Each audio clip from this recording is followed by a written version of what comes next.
You have to believe in yourself when no one else does. That is what makes you a winner.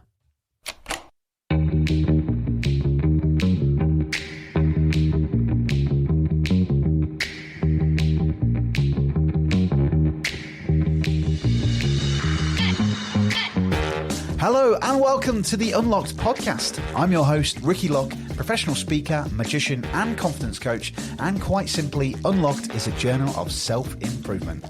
I'm talking to the experts, authors and successful people from around the world, as well as sharing my mishaps and magical adventures in my own life too, to unlock the best version of ourselves. My aim is to give you some insight and inspiration so you can unlock the best version of yourself too. Now, if this sounds like your cup of tea, then hit that subscribe button so you don't miss any of my latest episodes released every Wednesday. Now, relax and enjoy the show. Well, welcome to the next episode of the Success Principles by Jack Canfield, the mini-series reviewing all of the principles of the Success Principles. And in this week's episode, we're going to discuss the principle called Believe It's Possible. Now, in all of the previous chapters, we've discovered so far how to take responsibility, how to be clear why you're here, determining your life purpose, how to decide what you want. We've used the power of goal setting. And on the last episode, we use our affirmations and visualizations to accelerate our goals.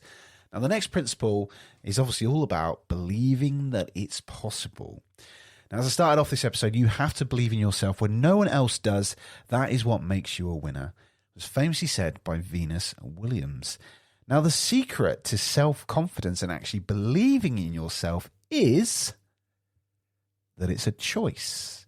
Yes, you can actually decide that from this day forward, you are going to believe that you can have the success that you want. If you want to achieve your goals that you've previously set, and if you haven't listened already, then go back to previous episodes to listen to all the other principles that we reviewed to get you to this stage. But if you do want to achieve your goals that you've set already, then you first have to believe that it is possible for someone to do that. And then you have to believe that it is possible for you to do it too. If someone else can do it, then you can do it too. Now, when you believe, your conscious and your subconscious will then go to work to make it happen. Now, firstly, let's look at that word belief, B-E-L-I-E-F. There is a word hidden in plain sight in that word. Yes, it is lie, L-I-E. Now, beliefs are just lies that we tell ourselves, and whether we believe them to be true or not, this is what determines a belief. Most of our beliefs are shaped through childhood experiences, conditioning from school, and these just stay with us with all of our life. Now, you may have had some beliefs from an early age, such as you're not good enough, you're not good at presenting, or I was once told that you'll never be able to do that. Most commonly is the I'm not good enough. Or in my case, it was, Ricky, you're just not built for gymnastics. You're more built like a rugby player. You'll never be good enough for gymnastics. That was something that my PE teacher, Mr. Pike, said to me when I was a young lad. And obviously, I didn't really want to do gymnastics anyway, so it's not like that is a limiting belief. But anyway, the most common belief is that I am not good enough. And what happens is over time, through our conditioning, we have just come to terms and accepted that that is true. But most limiting beliefs are not true. It is just the stories that we tell ourselves over and over and over again that we've chosen to believe. But because I've said the word choice, you can choose to believe it or not. Now, a great example of this, and I love this, this is in the book, and obviously I'm reviewing this in the Success Principles workbook. It's about Sister Madonna. Now, Sister Madonna challenged the belief that she was too old to achieve a running competition or a marathon. She was in her mid-40s and she chose to run. Now, 4 decades later, at 89, she is now known as the Iron Nun. And she's done since that 340 triathlons, 45 full Ironman triathlons, and she's also the star of Nike's Unlimited TV campaign.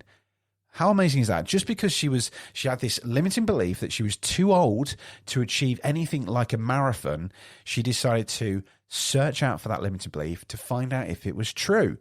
And then obviously 40 years later, she's now obviously known as the Iron Nun and achieving, I mean, the thought of doing a triathlon is mental, but 340 of them and then 4 Ironman triathlons, which is just absolutely crazy, right?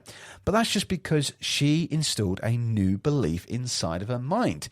So how do we do that? How do we install new beliefs? Well, to do this, you have to overcome the impact of your limiting belief. Once you're aware of it, you then create the opposite belief and affirm it by repeating it to yourself over and over. So like Sister Madonna's example, if you have a limited belief that you are too old to achieve your goal, you would just change the language of that to say, I am the perfect age to reach my goal. Or if it is, I don't know enough to accomplish that goal, you would change it to, I can learn everything I need to know to achieve my goal. Now, there's a really interesting word here that's often used with beliefs, which is the word I can't. We need to remove that language from the dictionary, quite honestly, because the word I can't, I'm not sure if you know this, but can't actually has an impact on your physiology, as well as your neurology too. But research has actually shown by saying I can't, it has shown to make you physically weaker when you think or if you say it. So if you was to say, I can't do that, you will physically, in terms of physiology, get my words out of my mouth, put the teeth back in. A depressed person, if you've ever seen the physiology of someone that's depressed, quite often their heads down, shoulders up, not relaxed, confident, or anything like that, and their physiology has an impact. This is the same thing with I can't. In the Confident Club, we run a little exercise with kinesiology where I'll get one of the delegates up to stand with me, say something that is true, that is a belief that's true, and I get them to stick their arm out, and I tell them to resist, and I push down on their arm to prove that that is true, and they really resist their arm out, and it doesn't go anywhere. I then tell them to now put your arm down and now think of something that you can't do. So it could be a belief that you really want to do something, but you just can't because you've been told that you'll never be good at it. And they put their arm out and they say, I can't swim a mile, or I can't run a marathon. And I get them to say it over and over and over again. And then I grab their arm and I try to push down. I say resist. And as I push down, the arm just becomes floppy and it just falls down next to their side. We then repeat it by then getting them arm to stick back out again. I say, right, now let's do something that's true, a belief that's true. And they say, I am a great presenter, or I am a great data analyst. And I say resist. They hold their arm straight, I push down on their arm, and it stays where it is. And that is just a link to, obviously, the physiology of what's happening here, right? So we really need to make sure that we need to change this language. Now, obviously, as we know, it's going to have a physical impact on you. But what happens over time with your past conditioning is that you've just learned to accept those beliefs. So if you've got a belief that is, oh, I can't do that, or I'll never be as good as that, you've just obviously chosen to believe it. But that's fine, because you can now make the choice to actually believe it to be something different. So how do we turn I can't into I can? So firstly, if you've got some beliefs that is I can't, write them down on a piece of paper. We'll do an exercise in a second where you can get 5 of them down, so I can't do something. But most of the time, remember, can't is just a lie, but we need to create a true statement such as, let's go for example. So in my example, earlier on this year, I put a big goal out for this podcast to get into the top 10. Now, it was a different outcome. It got to 67, which was really cool. Not the top 10, but I wouldn't say, oh, I can't get the podcast to the top 10 because I tried it and it didn't work. No, I would just say instead, how fascinating. I haven't learned how to get into the top 10 yet. I got into the 67 instead of the top 10. So we need to start changing some of that language that we have. So the great example here is to write 5 I can't beliefs that you often say and write them down on paper. All right. So it could be, I can't swim a mile. I can't run a 5K in under 30 minutes. That's something I'm trying at the minute, but I don't say I can't. I'm working on it.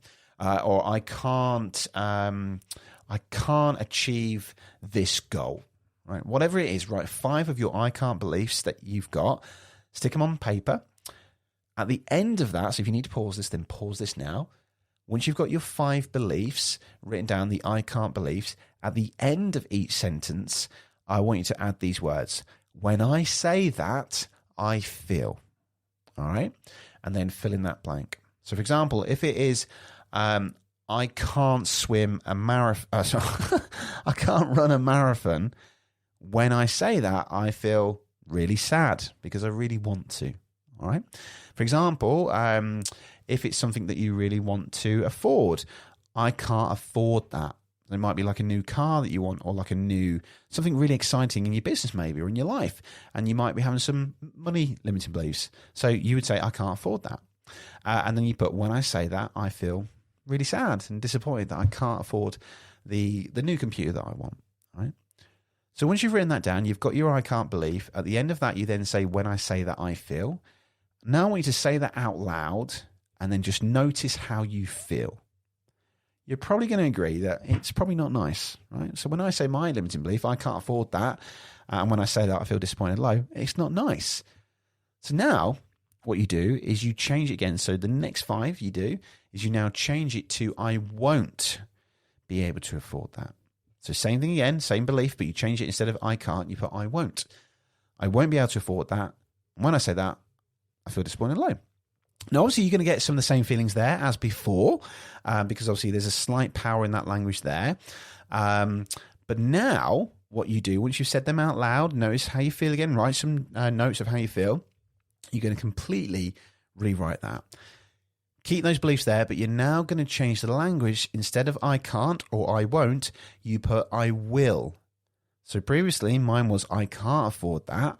And when I say that, I feel disappointed and low. You're now going to change it to I will be able to afford that. And when I say that, I feel absolutely amazing. All right. So, for example, if it was the marathon, or let's go for my case, the 5K, I will be able to run a 5K in under 30 minutes. When I say that, I feel elated and joyful knowing I've achieved my goal.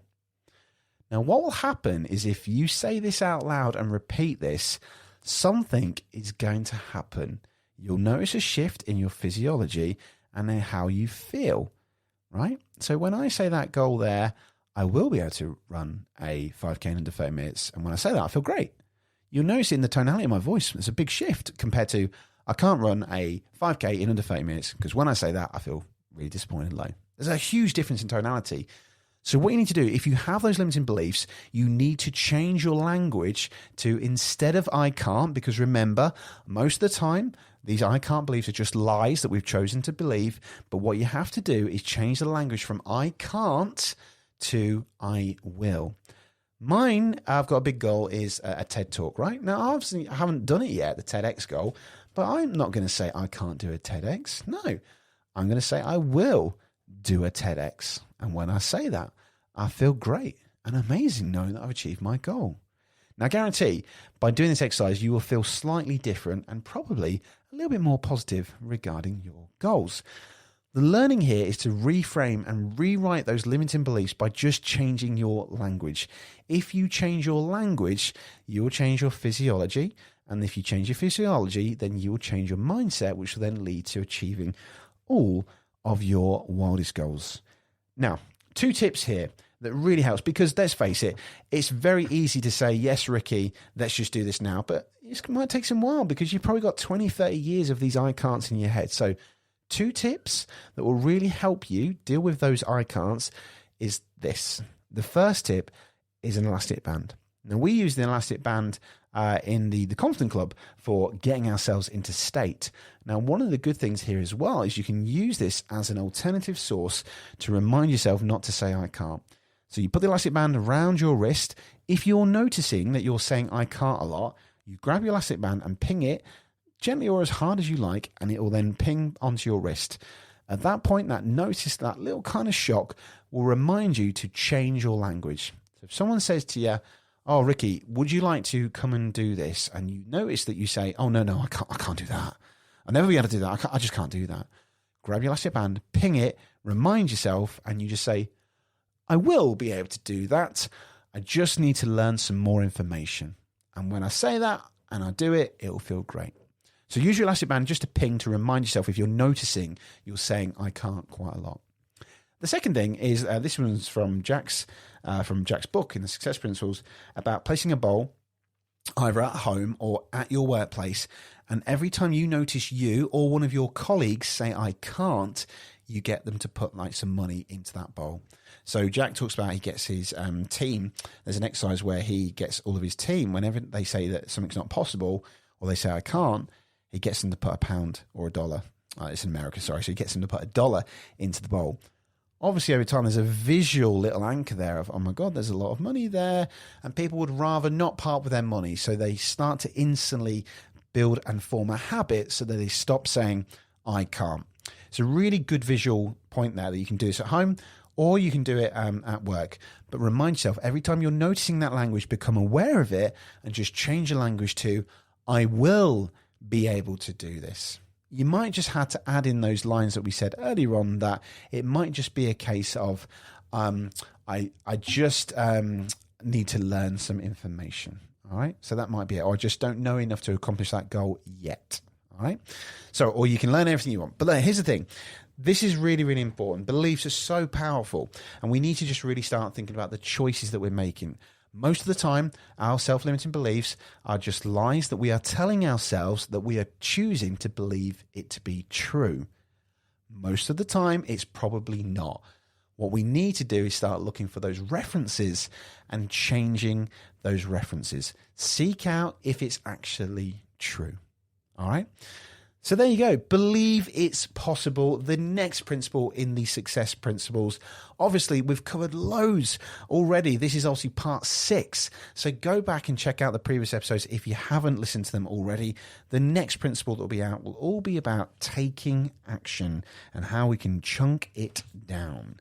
Anyway, thank you for listening to this episode of the Success Principles. As always, if you've enjoyed it, head over to Apple Podcasts or Podchaser, leave us a review because it helps this podcast get shared to more people and we can help others have a more happy and confident life.